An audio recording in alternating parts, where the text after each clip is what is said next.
కదా. నేను అది కూడా అనేది నేను చూస్తే అటు ఇటు చూస్తాను, ఆయనకు వదిలేస్తాను అనుకుంటే చాలా అద్భుతంగా చూస్తాడు, నాకు ఆ నమ్మకం ఉంది అని పట్టించుకునే దాని కాదు. నిజంగా అంతే కదా, మనం చేసింది తిరిగి వస్తుంది అన్నప్పుడు మనం భగవంతుడి సేవ చేసినప్పుడు ఆయన మన ఫ్యామిలీని ఎందుకు ఇక్కడ చెప్పండి.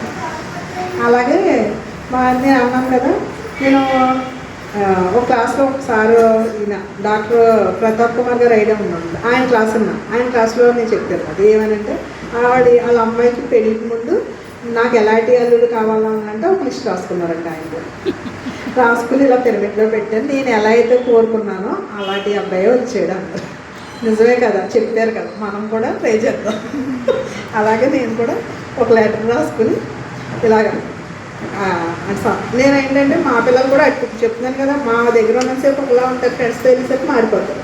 మన పిల్లలే కరెక్ట్గా లేనప్పుడు అవతల వాళ్ళు మనలాగే ఉండాలని నేను కోరుకోకూడతాను. నా వరకు నేను చూసుకుంటాను. అది కూడా ఏంటంటే 2 సంవత్సరాలు ఇబ్బంది పడ్డాను చూడండి. ఎందుకు ఇబ్బంది పడ్డానంటే మన పిల్లలు తినేస్తున్నారు, మా ఆయన ఇందులోకి వచ్చేసారు, వాళ్ళు ఏం చేయలేకపోతున్నాను, మార్చలేకపోతున్నాను అని బాధపడేది.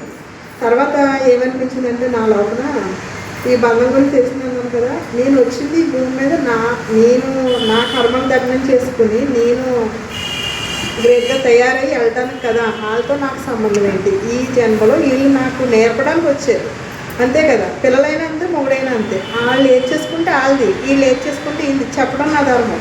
కానీ నేను చేసుకునేది నాకు ఉంది కదా, వాళ్ళ గురించి నేను ఎందుకు మానేయాలి కదా అని ఒక ఆలోచన వచ్చింది. అప్పటి నుంచి వాళ్ళిద్దరూ వదిలేస్తాను పిల్లలనే.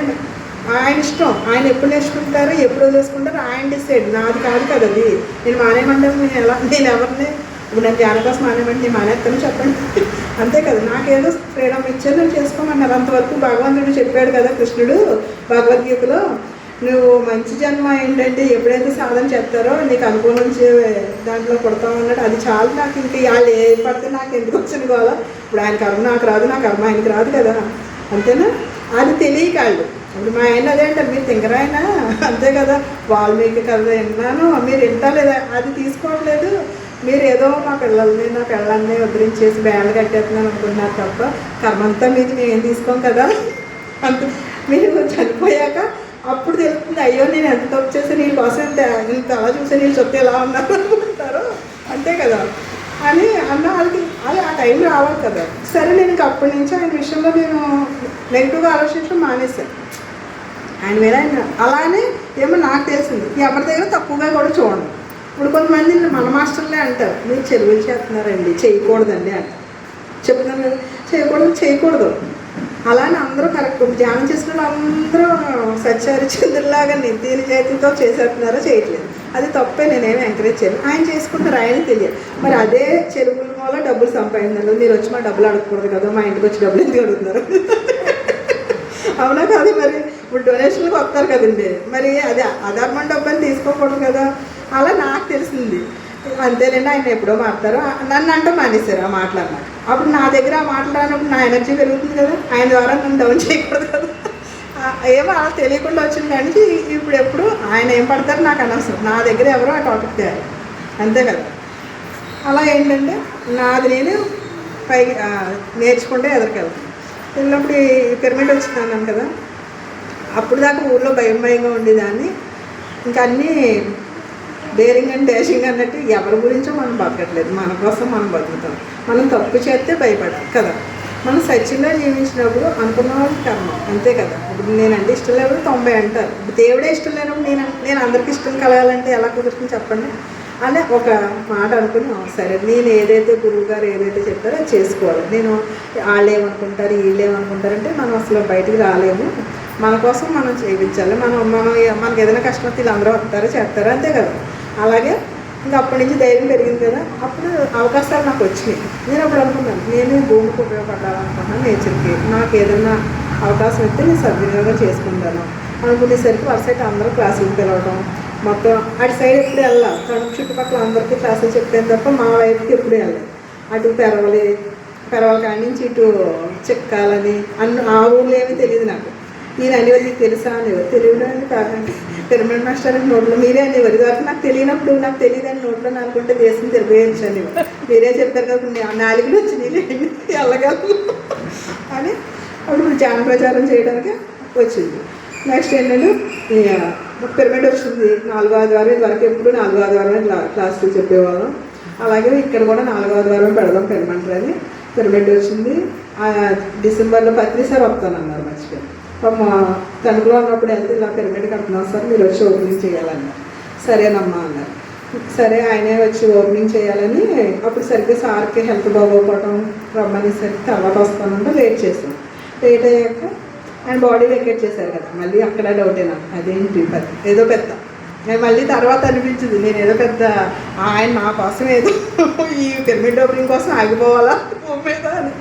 అంటే మాకు తెలియనప్పుడు అనిపించింది కదా. కానీ ఆయన ఫిజికల్గా కూడా రాగలరు కదా, హాస్టల్గా రాలేకపోయినా, హాస్టల్గా రాగలరు కదా, ఫిజికల్గా రాలేకపోయినా బాడీ వెకేట్ చేశారని తెలిసింది. తెలిసాక చూడండి పత్రి సార్ ఎంత, అదే మనం మామూలుగా అనుకోండి అయ్యి గురువు గారు లేరని వెళ్ళి ఆడిపోతాం, అసలు ఏమనిపించలేదు.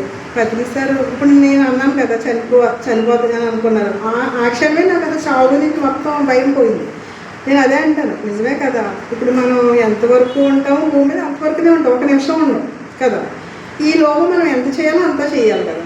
అది చనిపోతున్నామని బాధను తీసేసే గురువు ఎవడైనా ఉన్నాడా? మన గురువు ద్వారా మనం ఈ రోజు రేపొద్దు నువ్వు చచ్చిపోతావు అవునా హాయ్ అని చెప్పే గట్స్ మనకే ఉన్నాయి, పిరమిడ్ మాస్టర్లకే ఉన్నాయి. ఏ గురువు గారి దగ్గర శిష్యులకి లేవు. చచ్చిపోతామంటే అందరూ భయపడిపోతున్నారు. మనకు భయం ఉందా? నాకైతే లేదు. నేను అదే అంటాను, ఎంత ఎదిగామంటే అసలునే కదా. ఇది వరకు అంటే ఏడ్చేసి ఎవరన్నా అంటే పీకి చచ్చిపోయి 4 రోజులు కూలి తింటాం అనేసి ఏడ్చేసిన మనం ఈ రోజు నువ్వు చచ్చిపోతావంటే అవునా చచ్చిపోతానా అని హ్యాపీగా నేను చూసి వాళ్ళు నన్ను పెంచుతానని అనుకుంటారులేండి. మా ఆయన బర్త్డే చేస్తానంటారు, నేను అంటాను పత్రి సార్ చెప్తారు నా డెత్ డే కూడా చేస్తేనే బర్త్డే చేయాలి. నేను చచ్చిపోయినప్పుడు కూడా మీరు హ్యాపీగా చేసి వాళ్ళది నా పుట్టినరోజు చేయండి అంటే మా పిల్లలు మా ఆయన నవ్వుతా, ఇది పెంచుదో తెలీదు తెలివైందో తెలీదు ఏం మాట్లాడుతుందో. నిజంగా సత్యం అదే కదండి, సత్యం మాట్లాడితే పెంచండి అనుకుంటారు కదా ఎవరైనా. అలాగా పత్రి సార్ ఎంత స్ట్రాంగ్ చేశారంటే ఎంత గొప్ప గురువు దొరికారు నిజంగా అయినా అని నేను అదే అనుకుంటూ ప్రతి క్షణం మనం ఎప్పుడూ ఆయనకి అసలు రుణపడి ఉండాలి. ఆయన ఏదైతే ఆయన చేయాలనుకున్నారో ఆయనకి మనం గురువుకి శిష్యుడు ఇచ్చేది ఏంటి? గురుదక్షిణ ఇదే కదా. నాకు మళ్ళీ గురు శిష్యులు మనం నాకు ఎలా ఉండాలనిపించిందంటే పత్రి సార్ అంటే ఒక సిద్ధప్ప వీరబ్రహ్మేంద్ర స్వామి ఎంత అది బాండింగ్ ఎంత ఉంటుందో అలా ఉండాలి ఒక గురువుతో. నాకు పత్రి సార్ అంటే అలా ట్రై చేస్తాను. ఆయన ఏం చెప్తే చేసేది, నువ్వు చచ్చిపోవాలి అంతే. గురువు చెప్పాడు ఆ గురువు నోటంటే వచ్చిందంటే ఏదైనా చేయాలి, అప్పుడే మనం శిష్యులు కదా. అంటే విశ్వాసం, ఆయన మీద అంత విశ్వాసం ఉండాలి. అది కూడా విశ్వాసానికి నమ్మకానికి. మనం నేర్చుకోవడంలో అందరూ ఉంటారు, అందరికీ గురువు గారు అంటే ఇష్టమే. కాకపోతే ఏంటంటే మనం అలా ఎదగాలి ప్రతి క్షణం. ఒకసారి వచ్చేది స్టార్టింగ్ మనకు తెలిసిన జ్ఞానంతో ఇంతే ఉంటాం కదా. ఆయన చూడండి సిద్ధప్ప ఎంత వాళ్ళిద్దరు ఎంత గ్రేట్ గురు శిష్యులు. ఇప్పుడు నాకు మన పత్రి సార్ సినిమా వచ్చింది కదా, ఆదిశంకరాచార్య సినిమాల నుంచి కూడా నేర్చుకోవాలి. అంతే అంటాను, వైరాగ్యం కింద ఏదో ఎంతసేపు జ్ఞానం ఇవే కాదు, అన్నింటి నుంచి నేర్చుకోవాలి.